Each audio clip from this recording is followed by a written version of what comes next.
Hey everybody, it's Brian back with Inspiring How You See That. We're the channel that talks about all different kinds of music and entertainment, brings you inspirational stories, and talks with some of your favorite artists. And with that note, today I have a very special guest. I have the member of Fivefold with me today. And guys, thank you so much for joining us today. Thanks for having Thanks us. for having us. Absolutely. We've been following you guys for a while, and this is awesome to finally have the blessing and opportunity to talk with you all. So before we get started, if each of you would just tell everybody who you are and what you do in the band. Yeah, my name is Ryan Cheney. I'm the frontman of Fivefold. Okay. What's up? I'm Matt Benny, guitar and piano in Fivefold. Jordan Coco Murray, play bass. And I'm Derrick, I play drums. Awesome. And you guys have been around for a while, and you're all from St. Louis area, correct? Yeah. Yes, sir. Yeah, generally, yeah. Okay. And what's interesting is you guys actually made kind of like a short 30-minute documentary film that talked about how you came together and the whole story. It's actually called The Story. So what made you want to make that and put that out for fans? The documentary in and of itself was by a friend of ours named Derrick. He was doing a school project, and he's known some of us for a really long time. So he just asked if he could kind of tell the whole story in a video form and submit that as his kind of like, I forget what they call it, but it's like the end of the year you put forth this project that's like, this is what you've learned. It's like a graduation thing, and he put that whole thing together and told the story for us, and it turned out pretty cool. It made us all cry. It did. That's a good film then. Yeah. But this kind of goes into like we're so happy to share like all that that kind of stuff. It's really, really cool. It was really sweet that he did that. Sure. And of course, we'll put links down below so you guys can see the whole film. It was fantastic. I learned a lot about you guys watching that. And but one of the things that really hit me is it ended with you guys announcing the end of the band. So, of course, the fact that we're here talking about it, that truly wasn't the end of the story. So kind of walk us through kind of a two-part of what made you want to call it quits, and then, of course, what brought you guys back together afterwards.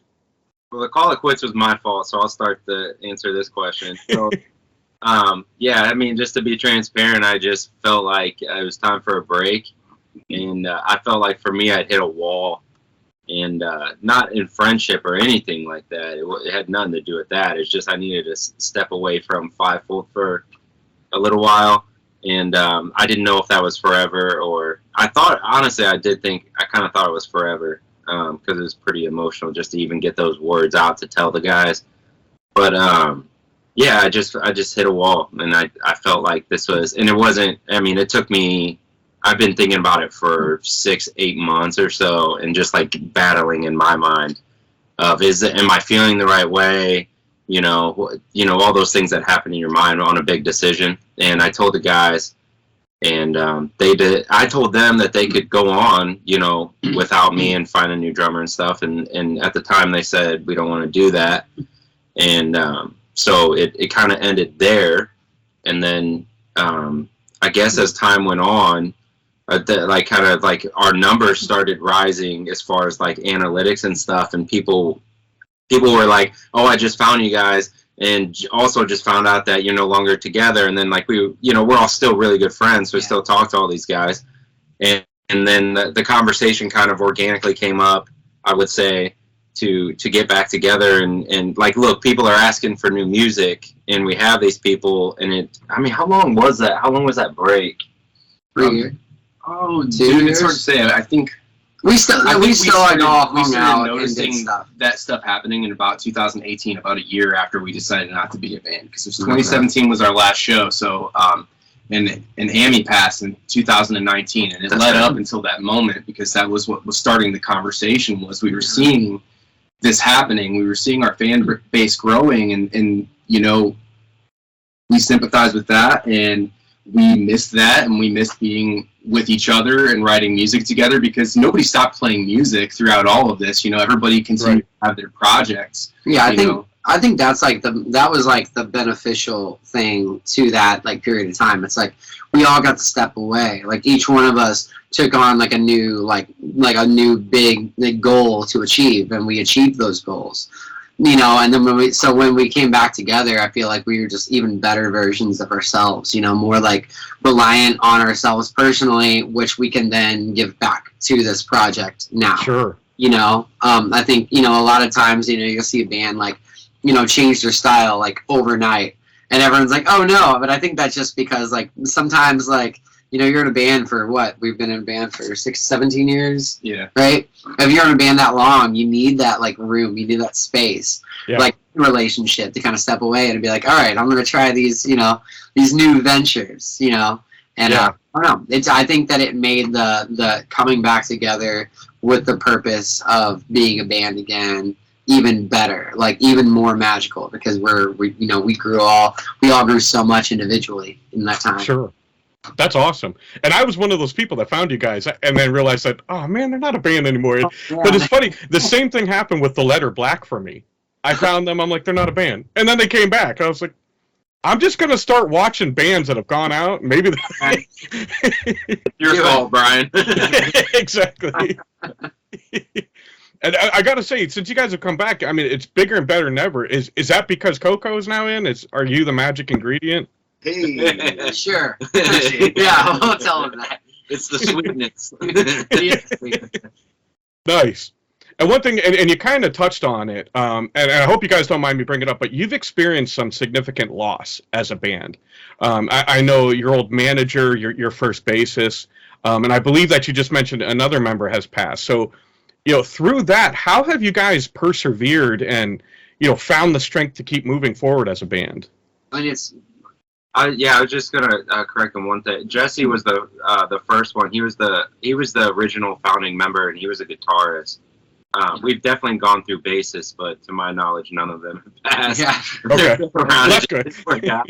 But yeah, go ahead. I just wanted to make sure. I was like, Sure. just kidding. No, like I mean, I think that, you know, I don't know, it's not something anyone would wish on anyone, you know, to deal with that. But what it did for us, I think, is like made us like bond really like tight together. You know, like it was that moment. Like I remember early on, you know, we were like committed to this. I was kind of committed to this, but like without that like intense year of losing multiple people, like I don't know, I think that's just like a recipe for a really strong foundation. We persevered because at that point we're like, well, this was Jesse's dream too. You know, Jesse never didn't believe in this band. Jim never didn't believe in this band. So, well, we have to do it now. You know, like we have to keep on going because you know, that's what they would want. They wouldn't want us just to stop and like, well, you know, they're not here, so we're just gonna end it, you know. And so it was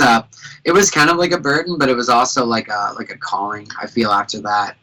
Yeah, that's what it made it feel. It was definitely a way, and I would even add to that is like, at least for myself, it's almost selfish in a way, because when you like leading up to a show and then like you get on stage, honestly, that's like for me, that's the closest I feel back to that.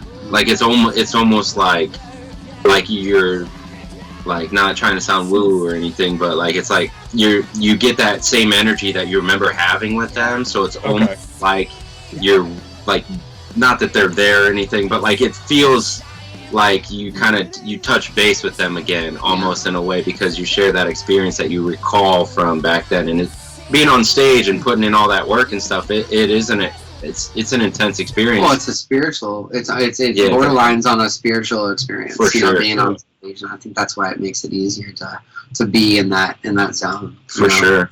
And the third person that you referenced in your question, Matt Amelung, he passed away. That we weren't back together, right? No, not at that point. But we were in the talks of it at the time. That was kind of tie into us, you know, getting back together. Was you know, leading up to that moment, we were all hanging out and talking and stuff, and you know, we found out that Amelung was getting sicker, and we were trying to make something work, and then, you know, it seemed like overnight he was in the hospital. So after he passed, I think it just again sealed that bond for us, you know, in the same way that Jesse did. It's kind of like the best way to keep their memory alive is to and to hold on to who they were as people.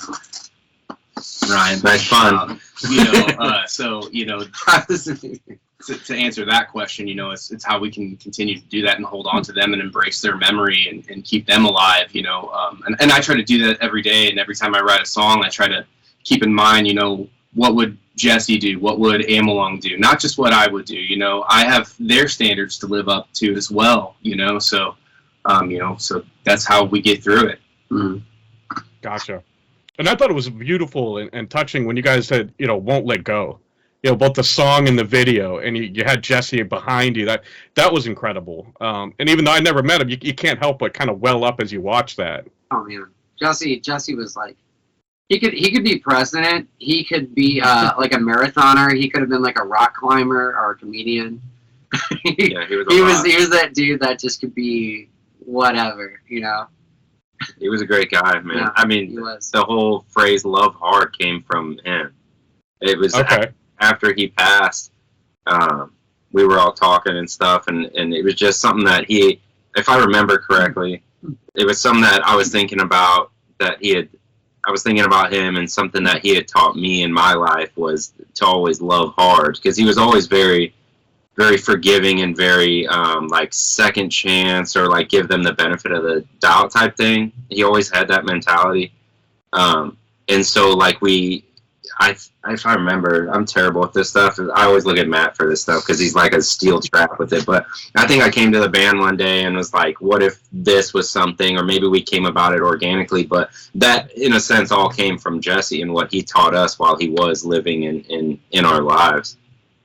Nice. And actually, I'm glad you brought that up, because I was going to ask you about that. I saw "Love Hard" was kind of the motto that you guys had, and so that's where it came from. I was interested where, you know, that had come about for you guys. The whole phrase is "work tired, play hurt, love hard." Nice. You know? And that came from Derrick, the "work tired, play hurt," correct? Came from my grandpa. Yeah, your grandpa.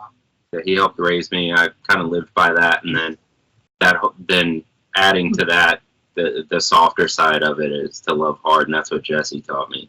And then when I say taught this band, and then I would even take it further and say that through all of that, we are returning that message back to fans and friends and stuff through the music and what we do. Not to say we won't write like an angry song every once in a while, because, you know, life is life. But oh man, this new album. But I do think we like try to like live our lives like that, you know, especially like at a show or like when we're creating music. You know, it's like, I think that it definitely is like our mantra, like, you know, work tired, play hurt, love hard. Like it's like any fans that have been to a show know that we're not like in the green room. We're like actually in the crowd. We're hanging out. We know people's names. They know our names. Like, we're friends, you know. And I think that it kind of goes into that, you know, that whole like the whole motto. You know, that's just the way we hold. That's the where, you know, the level we hold ourselves to always be, you know, personal and a friend before the musician in the band that you like, you know. I think we all would rather that everyone know us as Ryan, Matt, Coco, and Derrick, and then you know, be a fan of our music. That's awesome, and I can say that comes through. I mean, you know, a lot of your music, you've got a lot of positive and messages of unity, and I'm thinking like Lost Within. You know, you guys reached out to fans. Hey, send in your messages and videos of things that are important and bring you joy. And I love that you guys did that and brought fans into that with you. That was really cool to see. Well, it's like, I mean, you know, it's like, I mean, I don't know, like, I could write a song about something, and someone else, it could mean something completely different for, you know, for whoever the listener is. But, you know, and it's such a kind of a really dark song, you know, like you're talking about the depths of depression and the, you know, at the bottom of this well, you know, trying to get out, you know. But so when we reimagined it, we were like kind of thinking, well, what is the upside to this? What is the song? What's like the other side of this song? Well, it's a song about hope. It's a song about, you know, fighting through that darkness and getting out and coming out the other side. So we kind of thought, hey, let's have our fans or our friends send in videos of like what that other side looks like. Like, if you fought through it and here you are. Like, what was the goal? And let's see it in front of you. You know. Sure. It was a really cool concept. We were all really, really proud of how that all turned out. Nice. Now, I wanted to ask you about some of your musical, you know, influences, and it might be different for each of you, because it's kind of hard for me to describe you guys and pin you down to like one sound, you know, because really, Ryan, you've got such a unique voice. It's one of those voices it's hard for somebody to mimic. You know, and there's a few singers like that. I put yourself there with, say, like Brent Smith of Shinedown, or Chris Adam of Smashing to Pieces, where it's a really cool voice. It's hard to do. Is that something you've worked on, or is that just you? Thank you very much. I mean, I don't know. I think that kind of goes for each member of the band too. Like, we all kind of found our own way to perform and to create, and I think it's like, you know, like, I don't know. I don't think any of us, our influences are all over the place. Yeah. So I think we learned from like so many different genres on our own, and then came to this band, and we never really changed that, that like our personal approach to getting there. You know? Yeah, I don't think that. I'd say along the lines of Ryan's voice, though, you back in the day on those influence. I'm talking like back in the day. Yeah, Matchbox 20 Matchbox all day. 20. Hard O's, man. Yeah. Oh no. Yeah, and even trying to sound like gravelly or more like 12-foot crutch. Is that what it? Or what's that? 1,000-foot crutch. Oh yeah. That style of stuff back in the Oh day. yeah, literally, I bought a pack of Marlboro Reds just to try to make my voice gravelly on California Hell.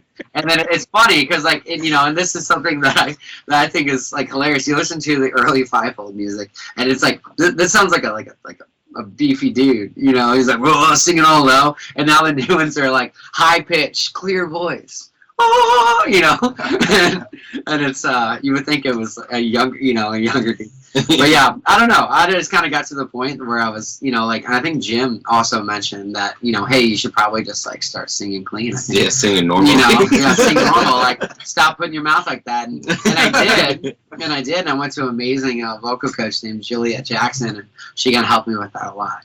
But I don't know. I think that it's just, when you sing naturally without trying to sound like anything, you're able to, make your own voice. It's like I would love to, sound like Rob Thomas, but also that's his voice. I'd rather have my own. Makes sense. Yeah. Now I'm curious if you guys could go back like 4 or 5 years and talk to yourselves when you're at that point of making that video of this is the end of the band. What would you say to yourself at that point? Oh. I don't know if anything. I mean, honestly, the way it all played out, the things, I think it was I don't think, since it stemmed from me, I don't think I made the wrong decision. I needed that break for sure. I don't think I would. I think I would just say, maybe, like, hey, this is okay. Like, this is the right way to do it. Like, everyone, honestly, I feel, even through the break and then, like, coming back and seeing all these guys, like, more often and stuff, like, at practice or something, I feel, for me, like, our bond is stronger in a different way, though. Just like, yeah, if it couldn't get any stronger than it already was. So I don't think I would say anything. I think other than, you're making the right decision. Just make the decision. Quit sitting on it. It's gonna suck for a second, but yeah, it's worth it. Yeah, sure. Nice. Now, and kind of in line with what you were just saying, what do you think are some of the things that bring the four of you together and hold you tight, not just as a band, but more importantly, like you mentioned earlier, as friends? Blood, sweat, and tears. Yeah, I say that, but like, if there's like a band out there watching it, I would say this, because we've known each other for a long time, and I would say early on, like, arguments would be that they'd be arguments, and then you kind of hold a grudge or whatever, and somehow through a lot of stuff we stayed together. And I think at the point where we've been this way for a while now, I would say, but like even more so now, it's like, if we get into a tiff or like a full-blown argument about something, then it's like, once it's over, it's over. Like, it's because you have to remember that everyone a part of this band wants the best for the band. We just might see different avenues to get in. We might argue about it, but everyone at the end of the day wants the best for each other and the other person and the band. And so we've been good at it. I would even say that we're great at it now. We've kind of hit that 10,000 hour rule on arguing and just remembering that we all love each other and that we all want the best for this band, and that honestly, through those arguments, we've found different paths to do things that I think we need to hardcore go this way, and then someone will bring something up, we'll argue about it a little bit, and then be like, no, let's give that a try. Something I would have never thought about.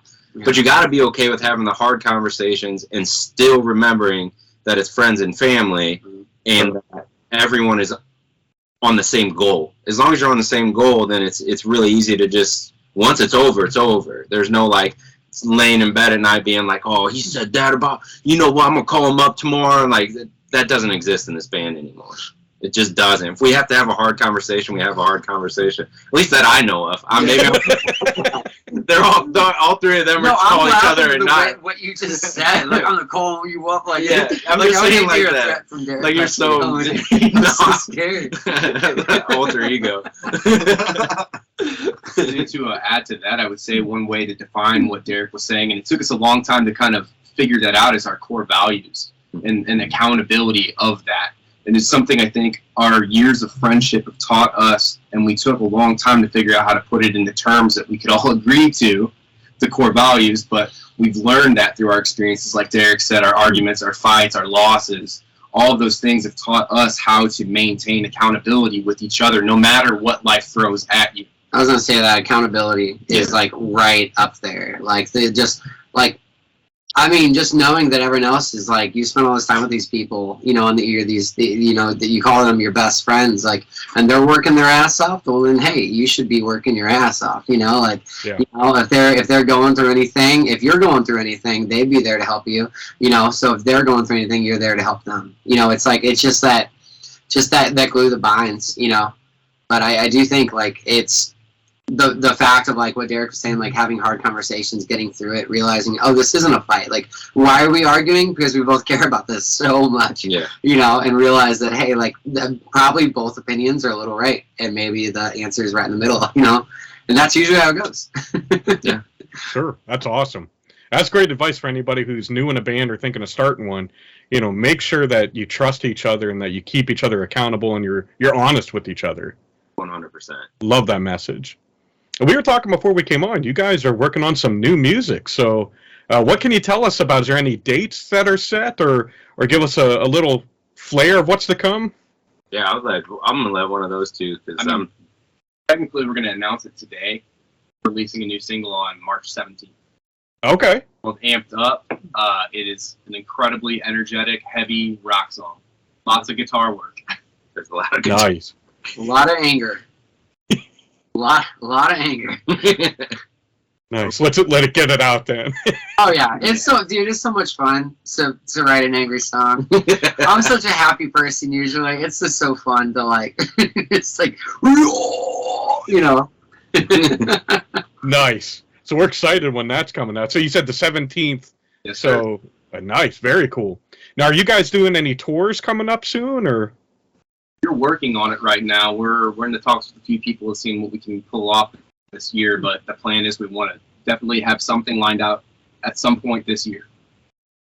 We definitely want to get to more places. I mean, we haven't, outside of a few states, we've never really toured.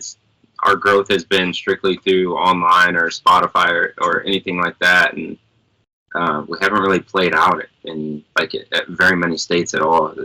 Or countries for that matter. So we've never played a country. We've played United States. Yeah.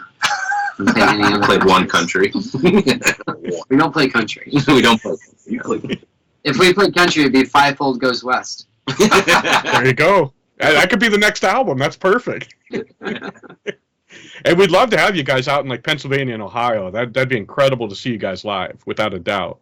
You got a basement, dude, we can sleep in or something? Yeah, you can crash. You got a doghouse? Yeah, absolutely. But yeah, again, guys, I want to thank you for this time. I know my buddy Kevin, he does the editing and marketing, everything for the channel. He loves you guys as well. He wanted to stop in, but with family, he couldn't, so he wanted to say his hi to you. But again, thank you so much for spending this time. This is something we've really been looking forward to. Is there anything else that you guys would like to say to fans before we sign off? We'd like to say hi to Kevin. Hi, Kevin. Hi, Kevin. Hi, Kevin. Thank you for all your support, all your devotion, all the love that you all give. Like, it's a Fivefold. We call it the Fivefold family because it is like a family. You know, like, I think that I don't know. It's really, really cool to be supported and to be loved after all this time. And we're only getting more and more and more. So it's very, very humbling. Yeah, it's very nice to meet you guys too. Yeah, most definitely. Awesome. It really was a blessing. Again, we appreciate it. As always, we'll put links down below so you guys can find them easy online. Make sure you check them out if you haven't already. They are killer. You're going to love it. Again, guys, thank you so much. This has been awesome. It's been a while I've been wanting to do this, so really pumped to put this out for everybody to see you guys. No, thank you, man, and the feeling's mutual. Thank you. And as always, we want to thank you guys for spending this time with us. We love you all. God bless, and rock on.